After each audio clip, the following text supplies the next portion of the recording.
Les associations de parcs d'activités ont pour objectif d'entreprendre toutes les actions visant à accompagner les entreprises adhérentes. Sur le territoire du Grand Hainaut, depuis un an, le club Capacité rassemble les principales associations.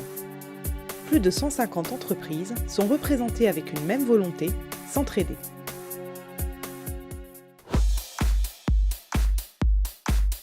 On a été contacté par la CCI qui avait donc cette idée de mettre en place une association de zone pour pouvoir résoudre les problèmes qu'une entreprise peut avoir au quotidien. Les problématiques qui sont apparues sont celles de l'entretien des espaces verts. Si on réunit le volume, l'ensemble des parcelles, si on voit ce lot-là avec un seul prestataire, est-ce qu'on peut avoir des économies? Deuxième projet, c'était préserver, sécuriser la zone. Donc un projet de gardiennage de la zone a été mis en place.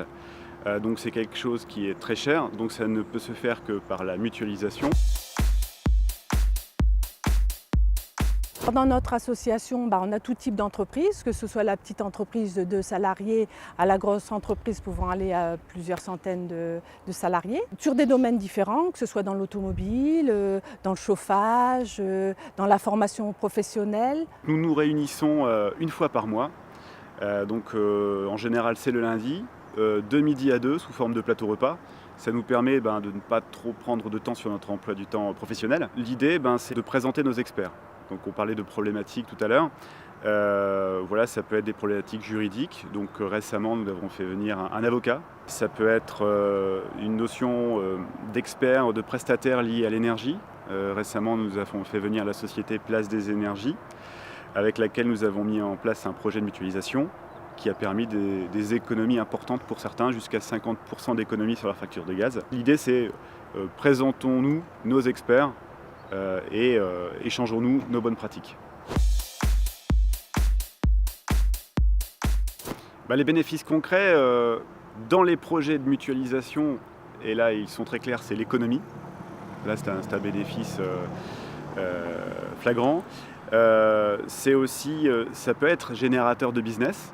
Donc au-delà de faire des économies, c'est générateur d'affaires. L'intérêt, c'est d'avoir également une représentation vis-à-vis des institutions, vis-à-vis du territoire, ne pas être seul et isolé. L'un des objectifs également de l'association Ecoparc A23, c'est de conserver la qualité de vie et l'attractivité de la zone.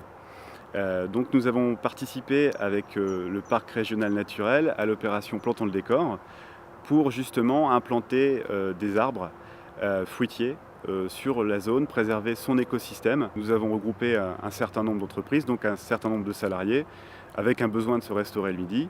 Et donc, à partir de ce besoin que l'on a identifié, un restaurant a pu s'implanter et le projet a pu être reporté. Les gens ont un petit peu du mal à bouger. Alors je ne sais pas si c'est dû au fait qu'on est dans son univers, on bosse, on ne voit pas autour de soi. Ou est-ce que par manque de temps ou manque de confiance, on se demande peut-être ce que ça va nous apporter. L'intérêt de l'association d'une zone, c'est qu'on n'a rien à y perdre, on a tout à y gagner.